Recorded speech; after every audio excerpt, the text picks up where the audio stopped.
Ótimo, ótimo, maravilha. Então tá, deixa eu compartilhar aqui com vocês. Isso aqui é o livro, né? Não, eu vou gravar pela Tubicat, já tá gravando por lá. Ó, esse aqui é o livro. Aí você vai falar, mas tá no capítulo 1 aqui, assim, é que tem alguns pontos aqui que a gente não viu ainda, mas que faz parte da sequência dos tópicos de aula de acordo com o plano de ensino, tá? Que fala sobre alguns modelos tradicionais de concorrência, alguma coisa a gente já viu, a gente faz uma revisão. Tem essa apresentaçãozinha aqui, aqui ele fala basicamente das estruturas de mercado e do principal, né, que é a tal da maximização de lucros. Por quê? Porque toda empresa existe, tá? Só revisando o que a gente já sabe, não porque a empresa é boazinha, mas porque o dono da empresa quer. Oi? Pode falar, Cleide.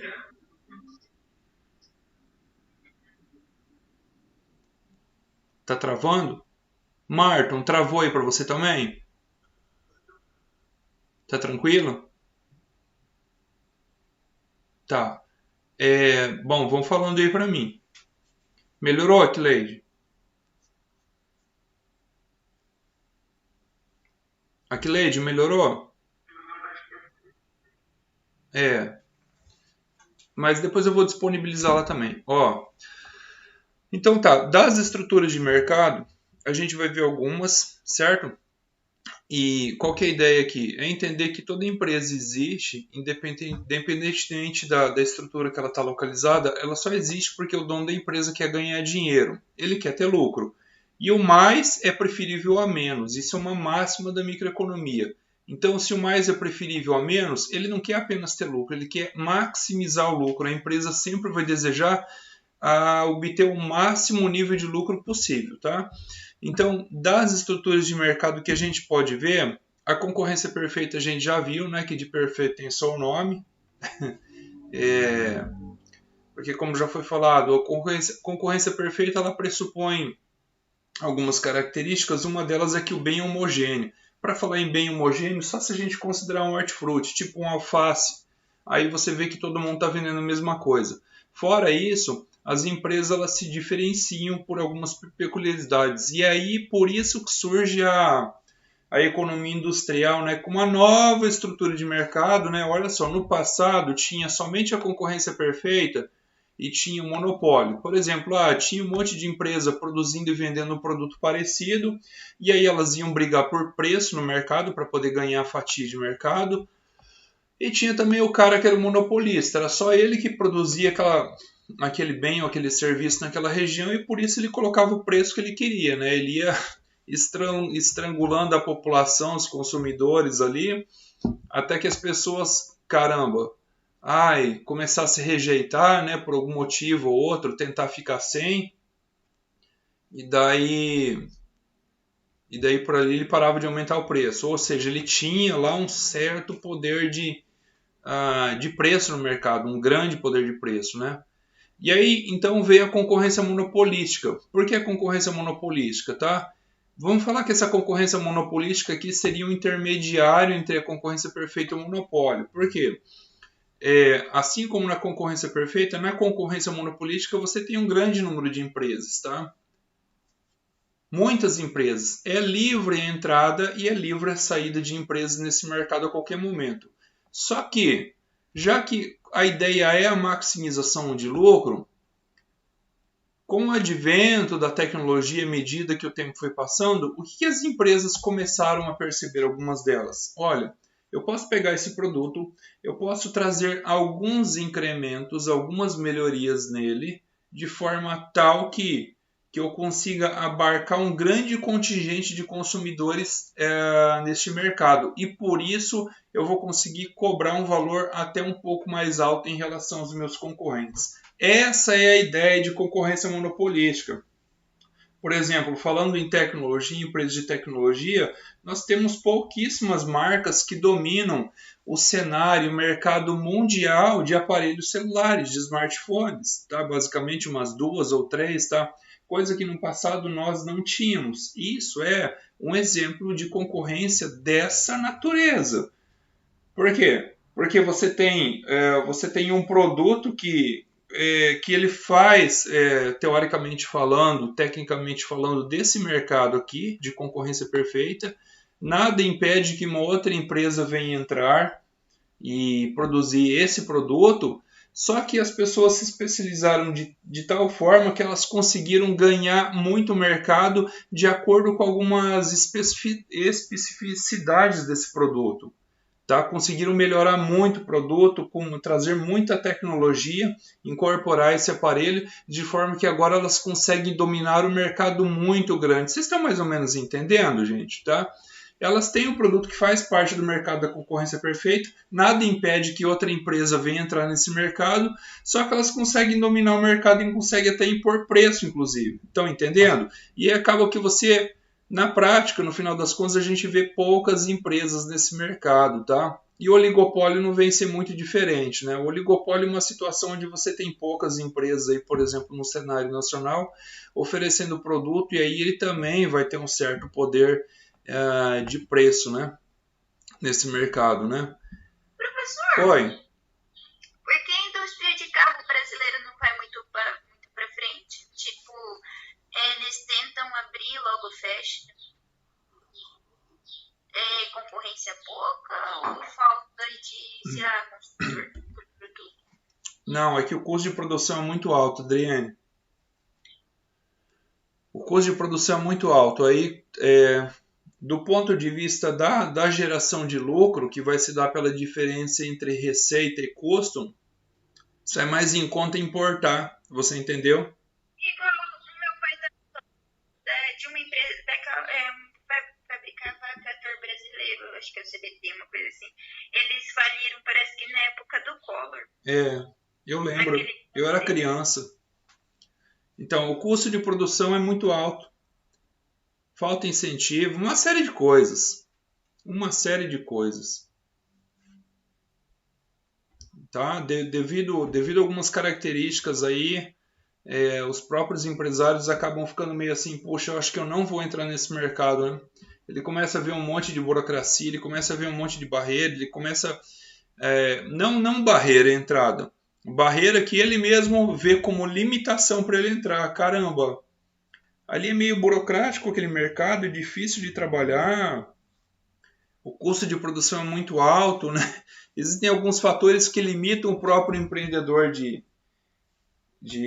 entrar. Ele mesmo vê como limitação, como dificuldade, ele acaba se desestimulando e acaba não entrando. Tem esses detalhes aí também, tá ok? Então, olha só.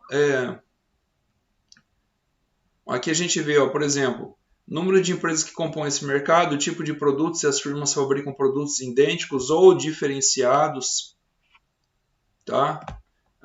Se existem ou não barreiras a novas empresas, a esse mercado, tá? E a concorrência perfeita, ela assume que é um mercado atomizado. O que é um mercado atomizado? Tem muita gente, muito comprador, tem muito vendedor, tá? E no final das contas, todo mundo é o que? Price taker. Já ouviram essa expressão aqui, price taker? Price taker significa tomador de preço pelo mercado, tá? O preço já é dado.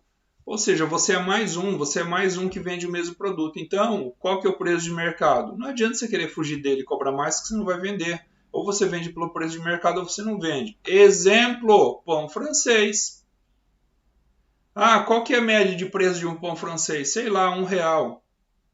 Tenta pedir R$2 para você ver se você vai vender. Tenta. Talvez você venda um pouquinho, mas não vai compensar o seu negócio. Você vai vender tipo 10% do volume que você venderia, por exemplo. E que você precisa vender para compensar o seu negócio. Aí não adianta. Estão entendendo? Então o mercado é atomizado, os produtos são homogêneos. Produto homogêneo, por exemplo, pão francês é um produto homogêneo. Em toda padaria que você vai tem pão francês. São exatamente iguais? Não. Você até que percebe que lá numa padaria o pão francês é mais gostoso, na outra ele já é mais murchinho, não é tão legal. Então por isso você vai dar preferência para uma outra padaria. Mas os preços eles são parecidos, tá? Não adianta fugir muito disso, tá? Mobilidade de firmas é aquela ideia que você pode entrar e sair a hora que quiser. Você pode pegar a sua empresa e arrastar para outro estado, por exemplo, né? Racionalidade, os empresários sempre maximizam o lucro, né? Eles sempre querem vender pelo maior preço possível e os consumidores eles vão maximizar a satisfação, ou seja, eles vão estar em busca de qualidade e eles vão estar em busca também do menor preço possível. Essa é a ideia. Transparência do mercado, né? Que ele fala que a informação é completa e perfeita. Gente, isso aqui na prática a gente não vê, né? Nem todas as informações a gente vê, tá?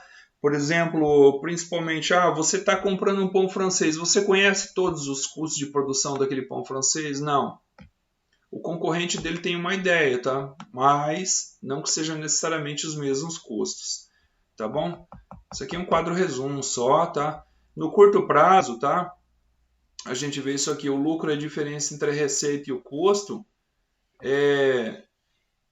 Só que quando a gente busca realmente maximizar o lucro lá na concorrência perfeita, seja no curto ou no longo prazo, a gente não pode fugir disso aqui. Ó. Isso aqui eu vou trabalhar com exercício prático com vocês, tá? Eu acredito que vocês já viram isso em microeconomia, tá? Isso aqui é muito válido aqui também nessa disciplina, tá?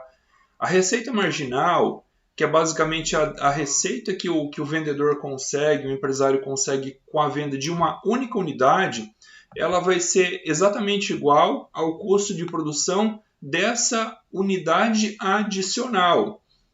Ou seja, você lá vai fazer um estudo de mercado, tal, você vai montar a sua empresa, montar o seu negócio lá, e você vê que para o projeto que você está dimensionando, você tem uma capacidade X de produção. Não tem como fugir disso. Por quê? Por limitação física, tá? Propriamente dito isso aí. Aí você quer saber qual que vai ser a receita da enésima-primeira unidade, ou seja, depois que você esgota a sua capacidade produtiva, você quer saber a receita não, o custo, né? Porque a receita vai ser o próprio preço de venda na prática, né? Você quer saber qual que vai ser o custo da próxima unidade, ou seja, você esgotou a capacidade limite de produção, mas você quer produzir mais uma. Aí você quer saber se esse negócio compensa. Tá? Então, o custo dessa unidade adicional a gente chama de custo marginal. Por que marginal? Porque estamos falando de margem. Margem é aquilo que está além. Você está produzindo além da sua capacidade produtiva. Claro que aí você vai ter que fazer investimento, né? Vai ter que ampliar seu espaço, contratar mais gente, colocar mais máquinas e tudo vai, né? Na prática, gente, a maximização de lucro ocorre quando você verificar que a receita marginal, ou seja, é o dinheiro que você obtém com a venda de uma unidade, ela for exatamente igual ao custo de produção dessa unidade adicional, que na prática vai ser o próprio preço de mercado. Então, por exemplo, se você está produzindo pão francês e você vende esse pão francês a R$1, a sua maximização de lucro vai ser quando você chegar a um nível de produção que você conseguir igualar isso aqui, ó, que você ter que o custo de produção do seu pão francês também for R$1. E aí, numa tabelinha que nós vamos construir, você vai ter um nível, uma certa quantidade de produto de pão francês, seja por hora, seja por dia. Depois a gente vê também o critério em unidade de tempo, que vai te dar isso aqui, ó, que vai te dar um nível de produção onde você vai ter o máximo lucro possível na sua empresa. Tranquilo até aqui, gente? Tranquilo. Então, tá tranquilo.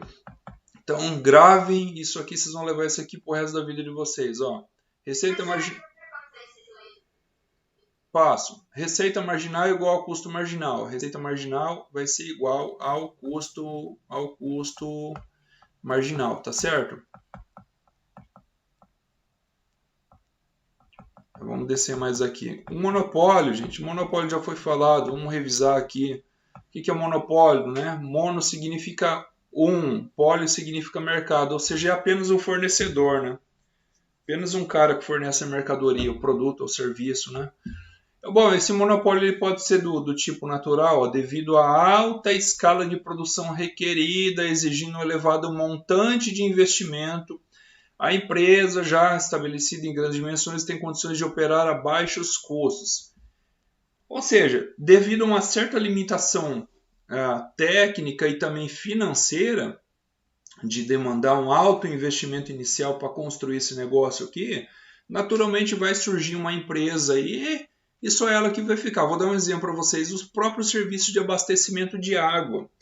Teve um aluno que um dia questionou, mas por que não entra uma outra concorrente aí que daí vai baixar preço de água? Sim, Cristo. Faz sentido você pegar e trazer um trator e cavar o buraco ali, abrir a valeta, destruir todo o asfalto para passar um encanamento novo? Responda para mim. Não faz. Né? Claro que não faz, gente. Imagina. O custo inicial para fazer tudo isso numa cidade pequena já deve ser estratosférico. Imagina uma cidade depois que cresceu do tamanho de Sinop. Aí você vai meter o trator ali, vai quebrar tudo, vai deixar a cidade feia, arrebentar tudo, vai ter que fazer tudo de novo. Aí depois vai ter que remendar o asfalto. Não faz sentido nenhum, gente. Você fala que vai ter que passar 2 tubulações, né? Isso, vai ter que passar outra tubulação. Deixa quieto do jeito que está, é melhor assim. Ah, mas daí a empresa vai enfiar a faca, vai cobrar o preço que quer. Aí, gente, tem uma legislação aí, mas na prática não funciona, mas aí é outros 500.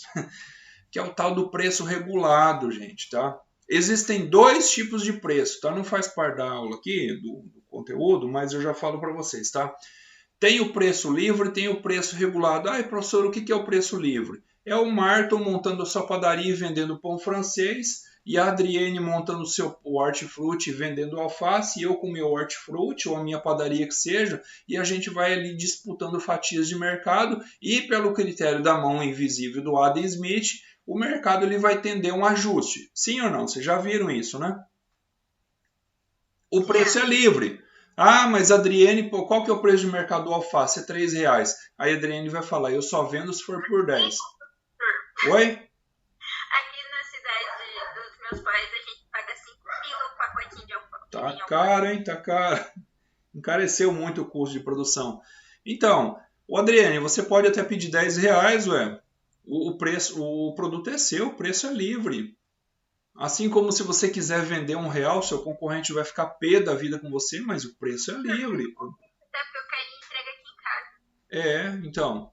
Agora, no caso do preço regulado, você tem lá toda uma agência fiscalizadora, tem um órgão do governo por trás que está ali regulando. Olha, o gás de cozinha não vai poder passar dessa faixa de preço, a gasolina não vai poder passar dessa faixa de preço, tá? Só para citar um exemplo. Ah, mas na prática não é bem assim. Bom, eu não estou falando que prática é igual a teoria, eu estou falando o que a teoria fala. A teoria fala do preço livre e a teoria fala do preço regulado. Estão entendendo?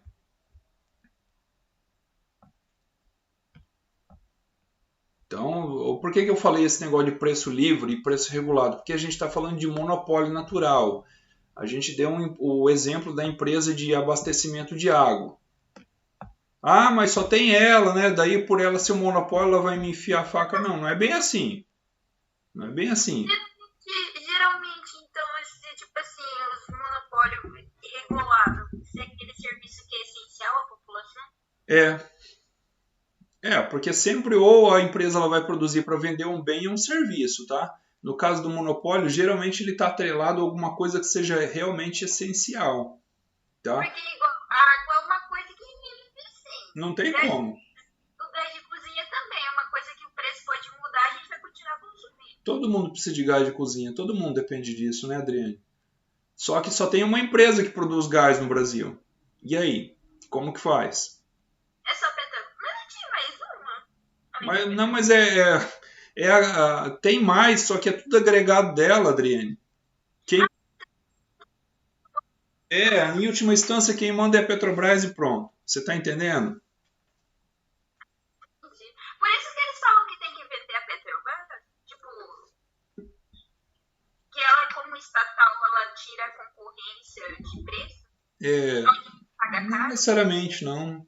É que eles veem a privatização, como um escape, entendeu? Um problema a menos para o Estado. Porque eu vejo muita gente especulando sobre a venda da Petrobras, mas eu não tenho, tipo assim, informação suficiente para ter uma opinião formada sobre. Tem muita gente que fala besteira na internet. Tem bastante. Toma cuidado com isso, Adriane. Tem muito disso aí, tá? Toma cuidado. cuidar com o que vê, com o que lê, porque o povo fala muita coisa aí sem buscar conhecimento. E quando busca em fonte duvidosa, tá bom? Então tá. Então o monopólio ele advém de um critério natural, ele pode vir através de uma patente. Por exemplo, a Adrienne estudou farmácia e a Adrienne ficou lutando, porque o sonho dela era descobrir a cura para um determinado tipo de doença, né? Que até então não tem cura. E de repente ela conseguiu. Aí, claro, depois que a Adrienne formou em farmácia, ela montou a empresa dela, o seu laboratório. Só que durante todos esses anos, até fazer o remédio dar certo, você gastou horrores de dinheiro, Adrienne.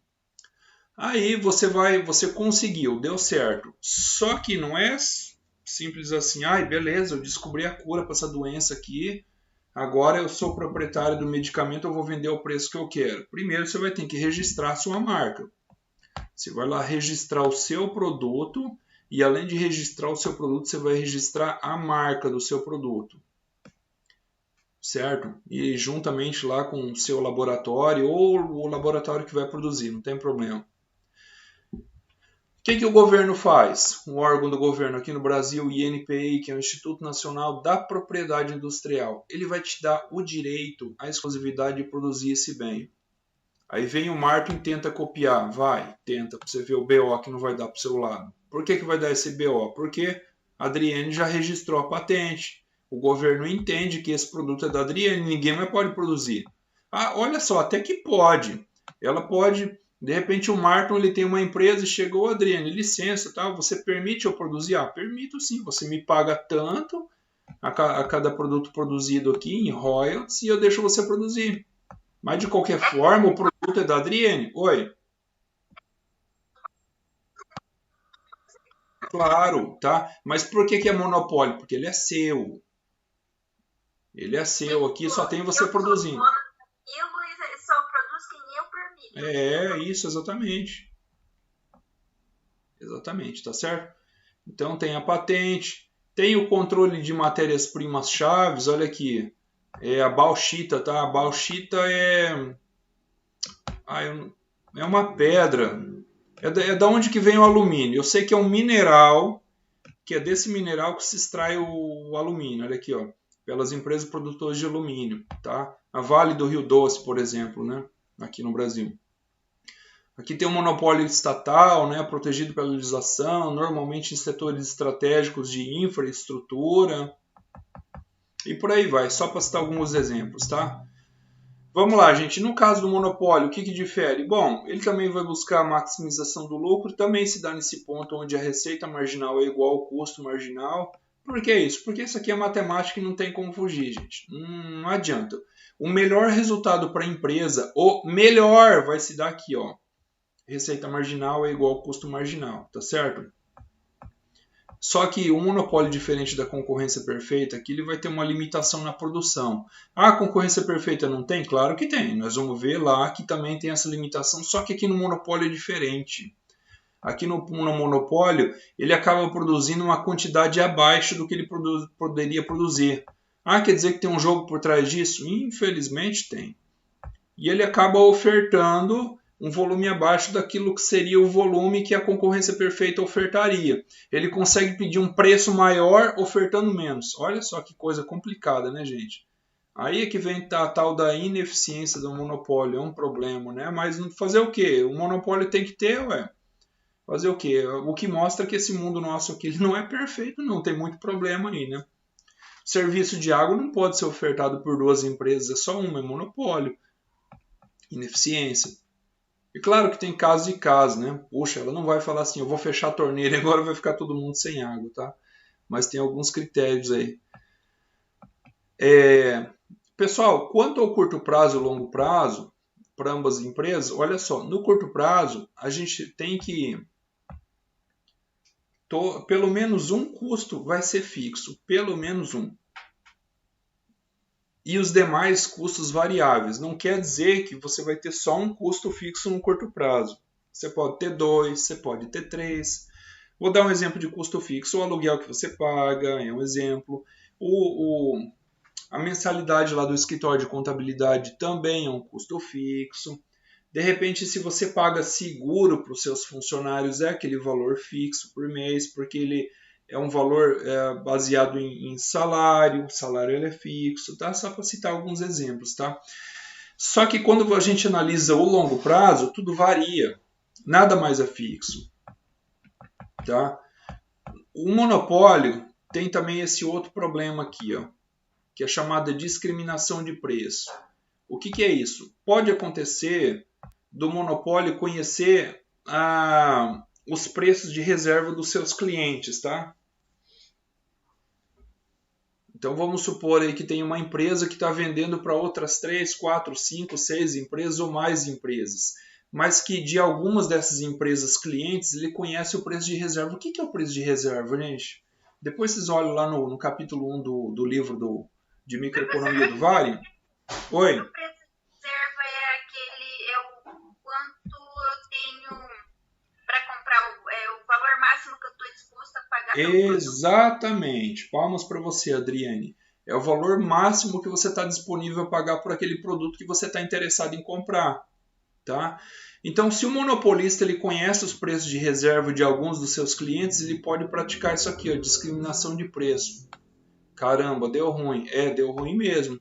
Porque se você descobrir que tem você como cliente, tem outros que também são clientes, né, do mesmo fornecedor que você, e de repente você descobre que o cara está vendendo mais barato para outro e cobrando mais caro de você, é complicado isso. Mas tem essa possibilidade? Infelizmente tem. Fazer o quê? Tá? Monopólio ele pode praticar discriminação de preço. Tem esse detalhe aí também, tá? Bom, sobre o oligopólio, né? Tem o concentrado e tem o competitivo. No caso do concentrado, a gente tem pouquíssimas empresas, né? Como você falou, indústria automobilística, né? A gente tem o quê, né? Agora tem menos uma, né? A Ford pulou fora, né? Mas a gente tem aí, tem a Fiat, tem a Chevrolet, que mais que tem? Tá vendo? Tem tão poucas empresas que a gente nem lembra mais. Tem poucas, gente, poucas. A Volkswagen, né? Também tem fábrica aqui no Brasil, né? Aí você vai falar, a Gurgel, a CBT, já faliram, né? Eram brasileiros também, mas já faliram. Tá? Então tem poucas empresas. Esse aqui é um típico exemplo de oligopólio concentrado. No caso do competitivo, né, vocês estão vendo que os mercados eles são parecidos? Mas se ele é competitivo tem bastante empresas, lembra a concorrência perfeita? Mas não é bem assim, porque aqui ele tem poder de preço no seu produto, né? Um número pequeno de empresas domina um setor com... um número de empresas, um pequeno número de empresas. Ou seja, estamos falando aqui de marcas, grandes marcas. Domina um setor com muitas empresas. Exemplo, Brahma, Antártica, Nestlé e tantas outras marcas aí, né? Ou seja, você vê uma marca que, por exemplo, ela vai abarcar vários produtos. Tem um número pequeno de empresas, ou seja, poucas empresas muito grandes, tá? Elas detêm uma marca, mas que essa marca ela tem vários produtos de pequenas empresas agregadas a ela, tá? Então isso aqui é... Oi? Ótimo exemplo, ótimo. A Ambev tem tudo, né? Ela não é só a cervejaria. Ela vai ter o refrigerante, ela vai ter água, ela tem uma série de produtos aí de diversas marcas. A Coca-Cola também tem, né? Também. Tem marca de roupa, de não sei o quê. Eu já não sei te falar se aqueles sapatos, tênis da Coca-Cola, aquelas camisetas da Coca-Cola, e eu acho que são, viu? Porque a gente vê que a logomarca é a mesma, tá? E aquela logomarca, ela tem registro. Aliás, eu não sei se tem registro, agora eu vou ficar devendo para vocês. Qualquer coisa que você vai comprar que tem a logomarca da Coca-Cola, você vai pagar caro. Pode ser.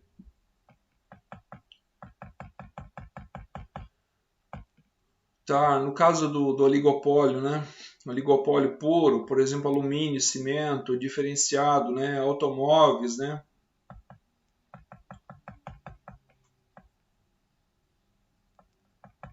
Tem aqui um detalhe que eu quero mostrar para você. Tá aqui no livro. Vamos ver aqui no livro.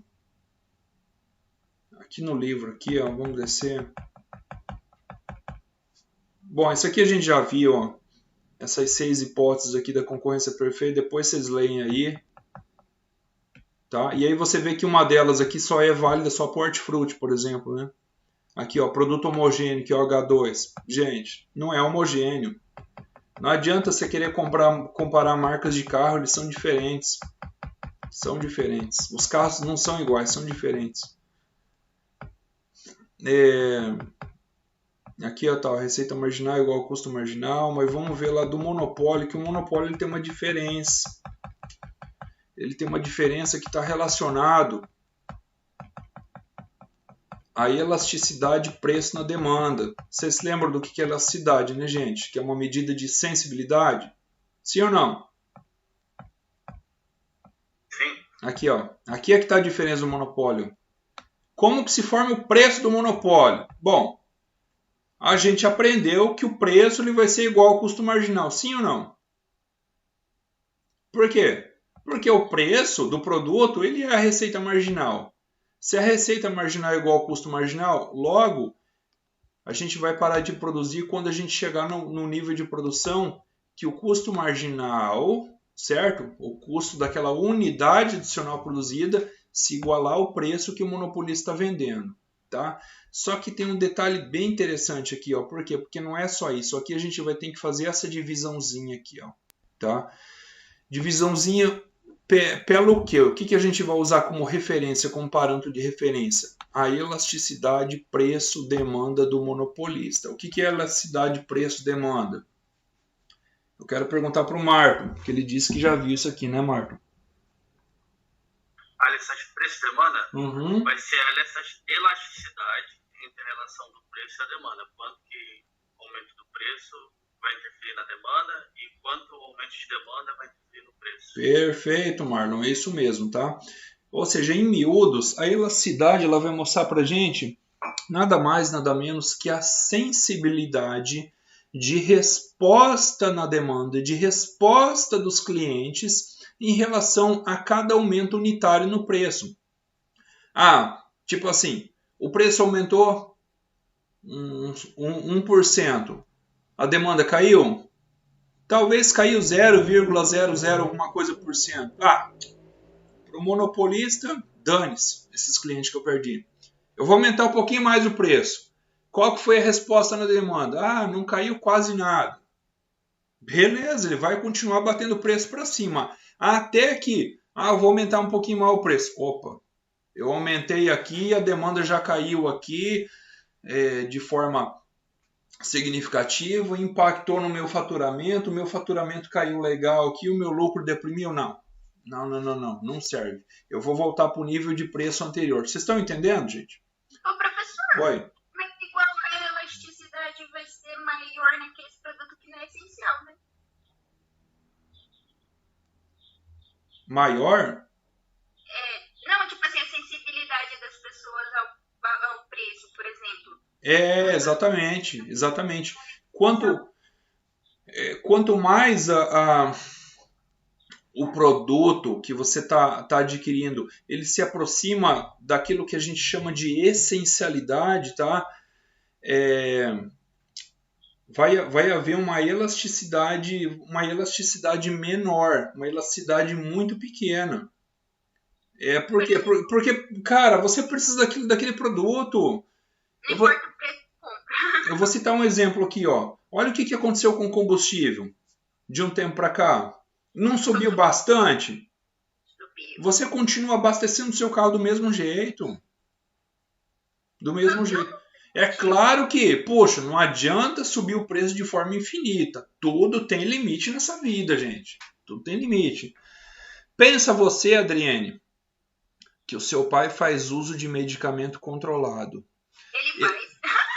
Olha, e se ele ficar sem esse medicamento, ele corre risco gravíssimo de ir no hospital, de morrer, alguma coisa parecida. Ficar com ele corre por causa que ele tem pressão alta. Meu Deus. Ele conforme mas remédio de pressão alta não é caro não, menos mal. Mas já pensou, Adriane? Esse remédio custa R$1.000 por mês. Aí ele vai para 1.500. Você vai deixar de comprar?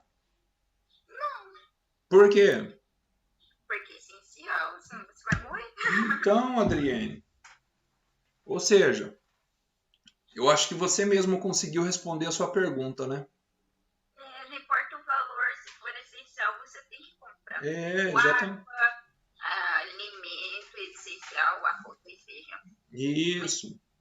A decisão da qualidade do produto, por exemplo, o preto aumenta muito, você vai consumir, às vezes, o que cai. Dependendo do produto, a gente pode até falar em elasticidade infinita. É claro que o infinito não existe, né? O infinito significa o seguinte: aumenta muito o preço e você continua comprando, tá? Por exemplo, o próprio sal de cozinha, ninguém fica sem sal, gente. Eu não conheci nada que substitui o sal. E ninguém vai ficar acendendo fogo com lenha, fazendo cinza para extrair o sal da cinza, que é o cloreto de potássio, tá? Ninguém vai fazer isso, dá muita mão de obra, então é mais fácil ir lá no supermercado e comprar o cloreto de sódio, né, que é o sal de cozinha, tá? Ah, mas o sal subiu muito. Mas você vai comprar do mesmo jeito, porque você usa só um pouquinho de sal em cada refeição. Só para citar alguns exemplos, tá? Pessoal, mas resumindo, o monopolista, ele conhece esse parâmetro aqui, o valor matemático desse parâmetro aqui, da elasticidade preço-demanda. Ele conhecendo isso aqui fica muito fácil, gente. Ele também conhece o seu custo de produção, o seu custo marginal. Conhecendo ele o custo marginal e conhecendo ele a elasticidade, ele só pega, substitui, divide aqui e ele já chega no preço que ele vai trabalhar. Simples assim. Encontrando o preço, depois ele acaba encontrando a quantidade também, por substituição matemática.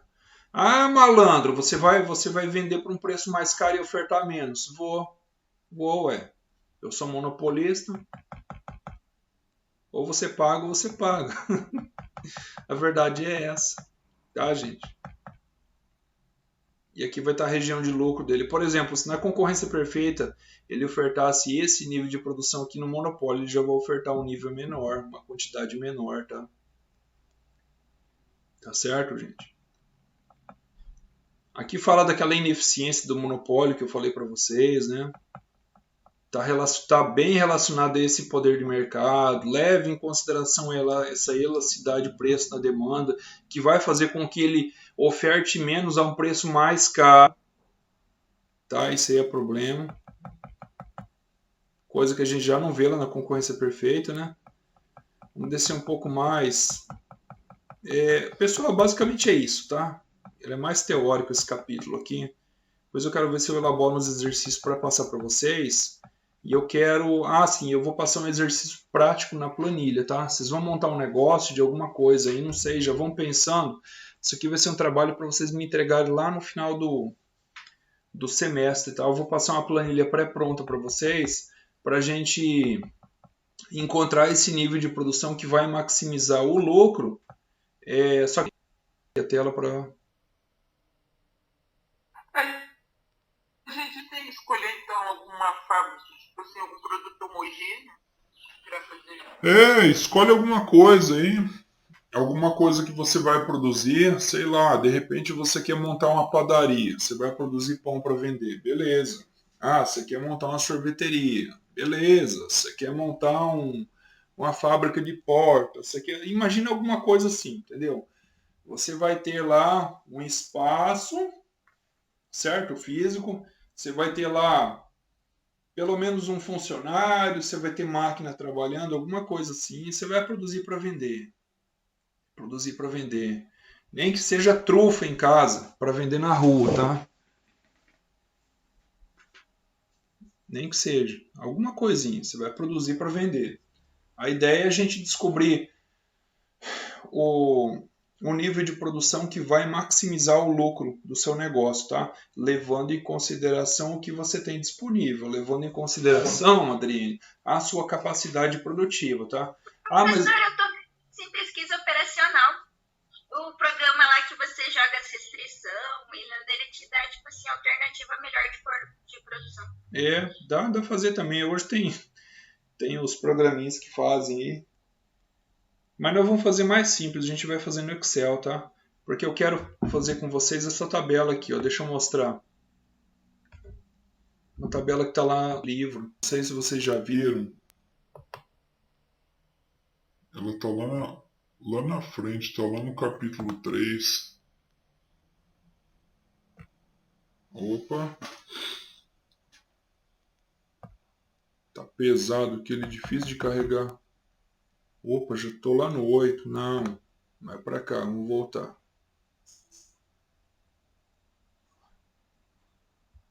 Capítulo 4, um pouquinho. Aqui, ó. Onde ele fala dos custos de curto prazo, tá? Esse exercício aqui, ó, que eu quero fazer com vocês, tá? É claro que a tabela que eu vou passar para vocês ela é um pouquinho mais completa que essa aqui. Então eu vou pedir que vocês já vão bolando uma ideia aí de um negócio que vocês querem montar para vocês aí. Alguma coisa, algum produto aí, tá? Produto físico. Vocês vão produzir para vender, tá? Vocês vão realizar um investimento, vão montar um negocinho para vocês aí, vão produzir alguma coisa para vender. E aí a gente vai descobrir, ó, 0, 1, 2, 3, 4, 5, tá vendo? Isso aqui é a unidade marginal, ou seja, a unidade adicional que você vai colocando e produzindo.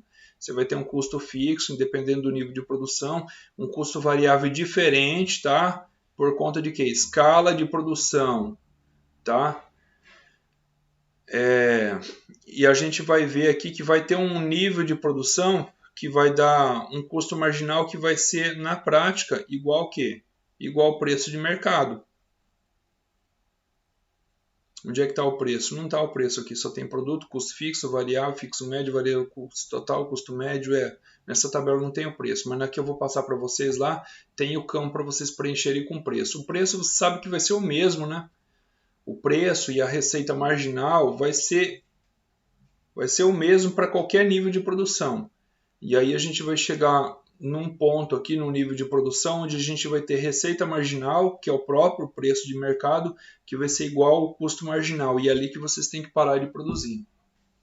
Ah, professor, mas aumentou a minha demanda. Mas daí você vai ter que fazer uma simulação, onde o que você precisa para atender essa demanda, né? Porque com a sua capacidade produtiva atual limitada, você já não vai conseguir atender essa unidade adicional, porque senão vai custar muito caro para você, não vai compensar. Você teria que realizar um investimento, contratar mais um funcionário, colocar mais uma máquina e por aí vai. Só para citar um exemplo. Aí é outro departamento, outra situação, tá? Mas estamos falando de quê? De curto prazo. Então, no curto prazo, esquece essa possibilidade de alavancar o seu negócio com aumento de demanda, tá? Vamos considerar só isso aqui e descobrir o nível de produção onde você vai parar de produzir, onde você vai parar de ofertar, que vai ser onde você vai igualar a receita marginal com o custo marginal. Tá ok, gente? Entendidos? Beleza, professor. Aquileide, papel, beleza, né? Vixe, investimento vai ser alto, hein? Tem que plantar árvore. Bom, você que sabe, fica a seu critério. Mas acho que vai ser meio complicadinho, né? Pensa num negócio mais simples aí. É que eu pensei, papel é meio que homogêneo, né? Porque não importa a indústria, acho que o papel muda de uma marca para outra. Você pode produzir papel reciclado, que ele é muito diferente do papel que não é reciclado. Tem suas diferenças, sim. Ele é mais escuro que o que é branquinho. Isso. Bom dia, Marcelo. Chegou agora?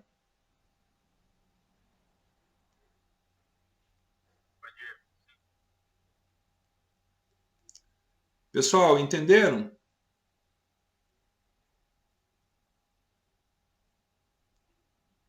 Tá? Eu coloquei lá no Cigar, alguns vídeos, tá? De um outro professor lá, alguns vídeos complementares que estão relacionados a esse trabalho que eu passei para vocês, a essa tabela, certo?